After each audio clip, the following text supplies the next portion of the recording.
தேர்தல் அறிக்கையில் சொல்லப்பட்டிருக்கக்கூடிய வாக்குறுதிகளில் எல்லாமே முக்கியமான வாக்குறுதிகள் தான். நேரத்தின் அருமை கருதி முக்கியமான சிலவற்றை மட்டும் சுருக்கமாக தலைப்புச் செய்திகளாக நான் அறிவிக்கிறேன். முதல் வாக்குறுதி, இதுவரை 1 முதல் 5ஆம் வகுப்பு வரை படிக்கும் 19 லட்சம் குழந்தைகளுக்கு முதலமைச்சரின் காலை உணவு திட்டத்தில் காலை உணவு வழங்கணும். திராவிட மாடல் 2.2 ஆட்சியில் கூடுதலாக 15 லட்சம் மாணவர்கள் பயன்பெறும் வகையில் முதலமைச்சரின் காலை உணவு திட்டம் முதலமைச்சரின் காலை உணவு திட்டம் 8ஆம் வகுப்பு வரை விரிவுபடுத்தப்படும்.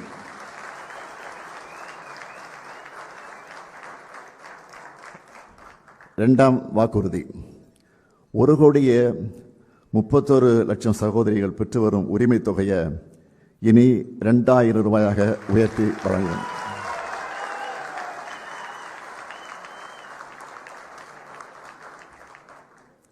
மூன்றாவது வாக்குறுதி, இலவச மின்சாரம் பெறும் 20 லட்சத்திற்கும் மேற்பட்ட விவசாயிகளுக்கு எந்தவித மீட்டரும் பொருத்தப்படாத நவீன மின்சார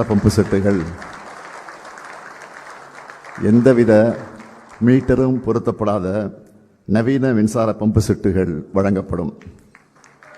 நாலாவது வாக்குறுதி, அடுத்த 5 ஆண்டுகளில் தமிழ்நாட்டில் 10 லட்சம் புதிய வீடுகள் கட்டித்தரப்படும். ஐந்தாவது வாக்குறுதி, முதலமைச்சரின் மருத்துவ காப்பீட்டு திட்டத்தில் சேர்க்கப்படுவதற்கான ஆண்டு வருமான வரம்பு 5 லட்சம் ரூபாயும் ஆண்டு வருமான வரம்பு 5 லட்சம் ரூபாயாகவும் காப்பீட்டுத் தொகை 10 லட்சம் ரூபாயாகவும் உயர்த்தப்படும். ஆறாவது வாக்குறுதி, உயர்கல்வி சேர்க்கை அதிகரிக்க புதுமை பெண் தமிழ் புதல்வன் திட்டத்தின்படி மாதந்தோறும் வழங்கப்பட்டு வரும் 1000 ரூபாய் இனி 1500 ரூபாயாக உயர்த்தி வழங்கப்படும். ஏழாவது வாக்குறுதி, நெல் கொள்முதல் விலை குவிண்டால் ஒன்றுக்கு 3,500 ரூபாயாக உயர்த்தி வழங்கப்படும். கரும்பு கொள்முதல் விலை டன் ஒன்றுக்கு 4,500 ரூபாயாக உயர்த்தி வழங்கப்படும். எட்டாவது வாக்குறுதி, பால் கொள்முதல் விலை லிட்டர் ஒன்றுக்கு 5 ரூபாய் உயர்த்தப்படும். ஒன்பதாவது, முதியோர் உதவித்தொகை 1,200 ரூபாயிலிருந்து முதியோர் உதவித்தொகை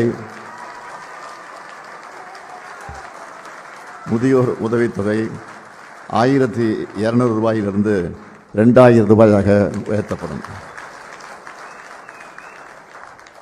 மாற்றுத்திறனாளிகளுக்கான உதவித்தொகை 1,500 ரூபாயிலிருந்து 2,500 ரூபாயாக உயர்த்தப்படும். 10வது, மீன்பிடி தடைக்கால சிறப்பு நிவாரணத் தொகை 8,000 ரூபாயிலிருந்து 12,000 ரூபாயாகவும், மீன்பிடி குறைவுகால சிறப்பு நிவாரணத் தொகை 6,000 ரூபாயிலிருந்து 9,000 ரூபாயாகவும் உயர்த்தி வழங்கப்படும். 10வது அறிவிப்பு, அன்னை தமிழை போற்ற பன்னாட்டு தமிழறிஞர்களையும் மொழி வல்லுநர்களையும் செம்மொழி மாநாடு வல்லுநர்களையும் கொண்டு செம்மொழி மாநாடு சென்னையில் நடத்தப்படும். 12வது, ஒன்றிய மாநில உறவுகள் குறித்து ஆராய தமிழ்நாடு அரசால் அமைக்கப்பட்ட நீதியரசர் குரியன் ஜோசப் தலைமையிலான அறிக்கையை நாடு முழுவதும் விவாதப் பொருளாக்கி மாநில அரசுகளின் உரிமைகளை நிலைநாட்டும் அனைத்து நடவடிக்கைகளையும் மேற்கொள்வோம். 13வது, சுய உதவிக்குழு உறுப்பினராக இருக்கும் பெண்கள் தொழில் முனைவராக முன்னேறிடும் வகையில் பிணை எதுவுமின்றி 5 லட்சம் ரூபாய் வரை மானியத்துடன் வங்கிக் கடன் உதவி வழங்கப்படும்.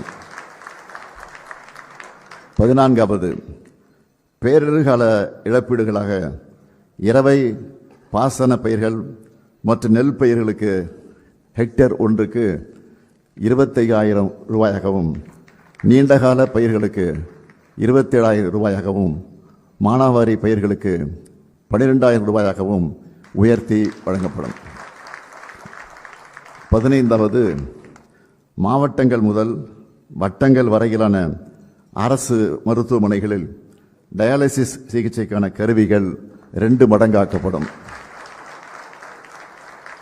16வது, அரசு ஊழியர்கள் ஆசிரியர்களுக்காக அறிவிக்கப்பட்ட தமிழ்நாடு உறுதியளிக்கப்பட்ட ஓய்வூதிய திட்டம் சிறப்பாக செயல்படுத்தப்படும். 17வது, ஒன்றிய அரசின் 8வது ஊதியக்குழு அறிக்கையை ஒன்றிய அரசு செயல்படுத்தியதும் அதனை மாநில அரசு ஊழியர்கள் ஆசிரியர்களுக்கு செயல்படுத்த குழு அமைக்கப்படும். 18வது, அரசு அமைப்புகளில் ஏற்படும் 1,50,000 காலி பணியிடங்கள் கால தாமதமின்றி நிரப்பப்படும். 19வது, அரசு அலுவலர்கள் மற்றும் ஆசிரியர்களுக்கான பதவி உயர்வுகள் உரிய நேரத்தில் கிடைக்க நடவடிக்கை எடுக்கப்படும். 20வது, உயர்கல்வி பயிலும் 35 லட்சம் மாணவர்களுக்கு 5 ஆண்டுகளுக்குள் மடிக்கணினி வழங்கப்படும்.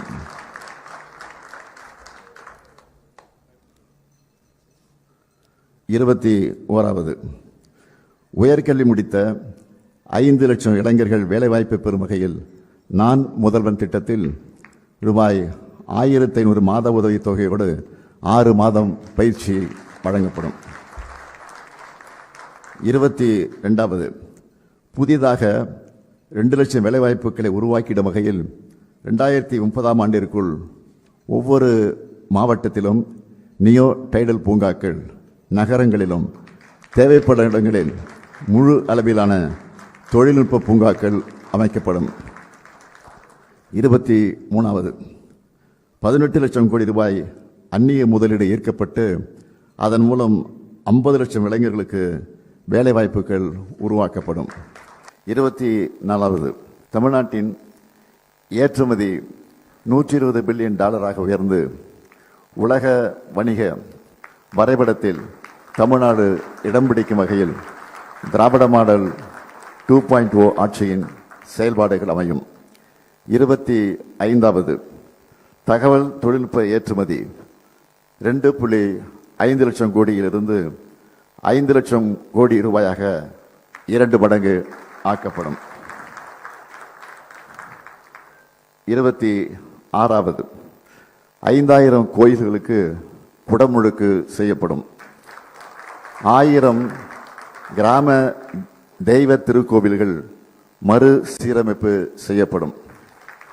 27வது, சிறுபான்மையினர் தொழில் தொடங்க டாம்கோ மூலம் கடன் பெறும் உச்சவரம்பின் அளவு 30 லட்சம் ரூபாயாக உயர்த்தப்படும். 28வது, அனைத்து மாவட்டங்களிலும் உணவு மற்றும் தங்குமிட வசதியோடு தரம் வாய்ந்த விளையாட்டு விடுதிகள் கட்டப்படும். 29வது, மிகவும் வறுமையில் வாடும் நலிவடைந்த குடும்பங்களை அடையாளம் கண்டு அவர்களுக்கு வீட்டு வசதி, சமூக பாதுகாப்பு, வாழ்வாதாரம், திறன் மேம்பாடு, வங்கிக் கடன் உள்ளிட்ட பல்வேறு உதவிகள் கிடைக்க தாயுமானவர் திட்டத்தின்படி நடவடிக்கை எடுக்கப்படும்.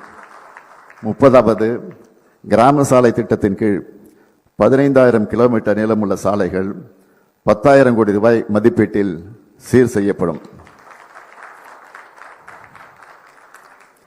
31வது, அனைத்து மாநகராட்சிகள், முக்கிய நகராட்சிகளில் 50 புதிய செம்மொழி பூங்காக்கள் அமைக்கப்படும். 32வது, திருச்சி, மதுரை, கோயம்புத்தூர், சேலம் மாநகராட்சிகளின் அருகில் நவீன உலகத்தர வசதிகளோடு புதிய நகரங்கள் உருவாக்கப்படும். 33வது, அடுத்த 5 ஆண்டுகளில் 10,000 புதிய பேருந்துகள் இயக்கப்படும். 34வது, ஆதி திராவிடர், பழங்குடியினர், பிற்படுத்தப்பட்டோர், மிகவும் பிற்படுத்தப்பட்டோர் மற்றும் சீர்மரபினர் மாணவர்களுக்கான கல்வி உதவித்தொகை உயர்த்தப்படும். 35வது, மொழி போராட்ட வரலாற்றை இளைய தலைமுறையினர் அறிய நவீன நூலக வசதிகளோடு கூடிய காட்சி கூடம் பொள்ளாச்சியில் அமைக்கப்படும். 36வது, நிகர சாகுபடி பரப்பு 50 லட்சம் ஹெக்டேராக உயர்த்தப்படும். 37வது, தொழிற்சாலைகள் அதிகமுள்ள நகரங்களில் பெண்கள் வேலைக்கு செல்வதை எளிதாக்கும் பொருட்டு குழந்தைகள் காப்பகம் 1000 உருவாக்கப்படும். 38வது, பல்வேறு துறைகளில் சிறப்புற பணியாற்றிடும் திருநர் திருநங்கையருக்கு விருது வழங்கப்படும். 39வது, ஆதி திராவிடர் மற்றும் பழங்குடி மாணவர்கள் பள்ளி இடைநிறுத்தம் இல்லா நிலை அடைய நடவடிக்கைகள் எடுக்கப்படும். 40வது, பிற்படுத்தப்பட்டோர், மிகவும் பிற்படுத்தப்பட்டோர், சீர்மரபினர் தொழில் தொடங்க டாப்செட்கோ மூலம் கடன் பெறும் உச்சவரம்பு 30 லட்சம் ரூபாயாக உயர்த்தப்படும். 41வது, கடலூர், தஞ்சாவூர், மதுரை, தூத்துக்குடி, திருநெல்வேலி, ராமநாதபுரம், சேலம், திருப்பூர், விழுப்புரம், திருவண்ணாமலை, கோவை மாவட்ட அரசு மருத்துவக் கல்லூரி மருத்துவமனைகளில் புற்றுநோய்க்கான நவீன சிகிச்சை வசதிகள் ஏற்படுத்தப்படும். 42வது, பத்திரிகையாளர்களின் குழந்தைகள் கல்விக்காக வழங்கப்படும் பல்வேறு உதவித்தொகை அனைத்தும் 2 மடங்காக உயர்த்தப்படும். 43வது, தமிழ்நாட்டில் 10 கைத்தறி பூங்காக்கள் அமைக்கப்படும். 44வது, தமிழ்நாட்டின் MSME நிறுவனப் பொருட்கள் உலக அளவில் சந்தைப்படுத்த மெய் நிகர் வணிகத்தளம் உருவாக்கப்படும். 45வது, கிராமப்புறங்களின் ஆதாரங்களை கொண்டு ஊரக பகுதிகளில் 5000 புத்தொழில்கள் தொடங்கப்படும். 46வது, கூடைப்பந்து, கைப்பந்து, பேட்மிண்டன், தற்காப்பு கலை, வாள்வீச்சு விளையாட்டுக்கான பல்நோக்கு வசதி கொண்ட உள் விளையாட்டு அரங்குகள் அனைத்து மாவட்டங்களிலும் இருப்பது உறுதி செய்யப்படும். 47வது, மீனவர்கள் தங்களின் வருவாயை பெருக்குவதற்கு தேவையான நவீன உட்கட்டமைப்பு வசதிகள் மீன்பிடி துறைமுகங்கள் மற்றும் மீன் இறங்கு தளங்களில் ஏற்படுத்தி தரப்படும். 48வது, அனைத்து அரசு கலைக்கல்லூரிகளும் வைஃபை வசதியுடன் கூடிய டிஜிட்டல் கற்றல் மையங்கள். 49வது, அனைத்து சட்டமன்ற தொகுதிகளிலும் முதல்வர் படைப்பகங்கள் அமைக்கப்படும். 50வது, நம் இல்லங்களின் அரசியலான மகளிரை மகிழ்விக்க முக்கியமான வாக்குறுதி. நல்லா கவனிங்க. 50வது, நம் இல்லங்களின் அரசியலான மகளிரை மகிழ்விக்க முக்கியமான வாக்குறுதி. நல்லா கவனிங்க. இல்லத்தரசிகள் தங்களுடைய வீட்டுக்கு தேவையான washing machine, TV, grinder, fridge, mixie, microwave, அவன் மற்ற மின்னடுப்புகள் போன்ற வீட்டு உபயோகப் பொருட்களை புதுசாக வாங்கவோ அல்லது ஏற்கனவே பயன்படுத்தி வரும் இத்தகைய பொருட்களுக்கு மாற்றாக வாங்கவோ இல்லத்தரசி என்ற புதிய திட்டம் செயல்படுத்தப்படும்.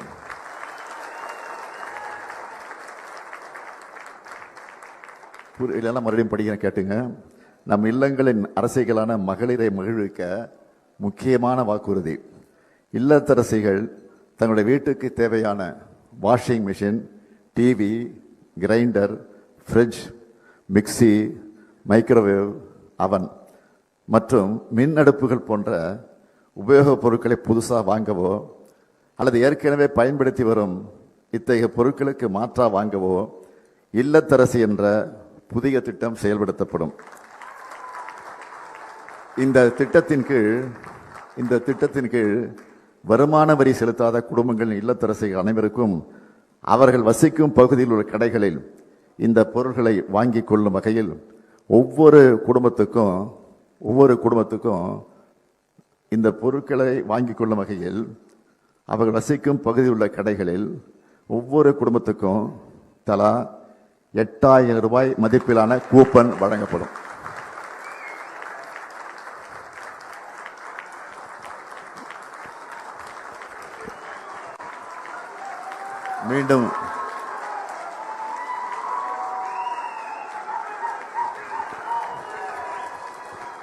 மீண்டும் சொல்லுகிறேன் ஒவ்வொரு குடும்பத்துக்கும் தலா ரூபாய் 8000 மதிப்பிலான கூப்பன் வழங்கப்படும்.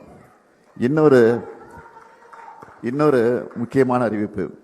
தமிழ்நாட்டின் அனைத்து பகுதி வளர்ச்சியை உறுதி செய்ய கல்வி மற்றும் சுகாதார குறியீடுகளில் மாநில அளவிலான சராசரி வளர்ச்சி அடையும் வகையில் வட மாவட்டங்களுக்கான ஒரு சிறப்பு வளர்ச்சி திட்டம், அதேபோல் தமிழ்நாட்டின் நெற்களஞ்சியத்தில் வேளாண் மற்றும் வேளாண் தொழில்கள் முன்னேற்றத்தை உறுதி செய்யும் வகையில் டெல்டா மாவட்டங்களுக்கான ஒரு சிறப்பு வளர்ச்சி திட்டம்.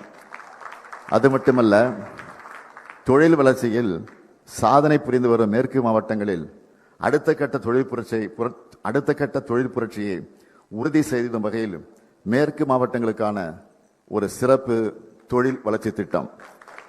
நிறைவாக, கல்வி மற்றும் சுகாதார குறியீடுகளில் உரிய வளர்ச்சியை பெற்றிடவும் தென் தமிழகம் தொழில்மயமாவதை உறுதி செய்திடும் வகையிலும் தென் மாவட்டங்களுக்கான ஒரு சிறப்பு வளர்ச்சி திட்டம். இந்த 4 சிறப்பு திட்டங்களையும் 20,000 கோடி ரூபாய் மதிப்பீட்டில் செயல்படுத்தப்படும். இப்போ நான் சொல்லியிருக்கிறது எல்லாமே ஹைலைட்ஸ் மட்டும்தான். பொதுவாக தமிழ்நாட்டு தேர்தல்களை பொறுத்த வரைக்கும் திமுகவோட தேர்தல் அறிக்கை தான் ஹீரோ. இப்போ திராவிட மாடல் 2.0க்கான இந்த தேர்தல் அறிக்கை சூப்பர் ஸ்டாரா களமிறங்கியிருக்கு. திராவிட மாடல் 2.0ல் 200 தொகுதிகளுக்கு மேல வெற்றி உறுதி. மீதமுள்ள வாக்குறுதிகள் அனைத்தையும் ஊடக நண்பர்களும் களத்தில் களமாடக்கூடிய உடன்பிறப்புகளும் சமூக வலைத்தளங்களில் இயங்கக்கூடிய தோழர்களும் அனைத்து மக்களும் கொண்டு சேர்க்கணும்னு நான் கேட்டுக்கிறேன். மாபெரும் மக்கள் சாசனமான இந்த தேர்தல் அறிக்கையில் இடம்பெற்றுள்ள அனைத்து வாக்குறுதிகள் சட்டங்களாகவும் மாபெரும் திட்டங்களாகவும் மாறும். வெல்வோம் ஒன்றாக. நன்றி, வணக்கம். அதாவது ஒரே வகையில் சொல்லணும்னா, போன 2021 தேர்தலில் ஹீரோன்னு சொன்னாங்க. இப்போ ஹீரோ மட்டும் இல்லை, ஹீரோயினே இதுதான். ஹீரோயின் திட்டம், ஹீரோயினுடைய வாக்குறுதி தான் திமுக தேர்தலிக்க. மேற்கொண்டு ஏதாவது இந்த நிதி அறிக்கையில் சந்தேகம் இருந்ததுன்னா அதனுடைய தலைவர் இருக்கிறாங்க, குழு உறுப்பினர் இருக்காங்க, அவங்க ஒரு விளக்கம் சொல்லுவாங்க. நீங்க கேட்டு தெரிஞ்சுக்கங்க. நன்றி, வணக்கம். செய்திகளை உடனுக்குடன் தெரிந்து கொள்ள கீழ்கண்ட கேபிள் மற்றும் டிடிஎச் நெட்வொர்க்குகளில் எம்நாடு செய்தி தொலைக்காட்சியை காணுங்கள். பாதகம் செய்பவரை கண்டால் நாம் பயம் கொள்ளலாகாது பாப்பா. மோதி மிதித்து விடு பாப்பா, அவர் முகத்தில் உமிழ்ந்து விடு பாப்பா. அண்மை செய்திகளை உடனுக்குடன் தெரிந்து கொள்ள இணைந்திருங்கள் எம்நாடு தொலைக்காட்சியுடன்.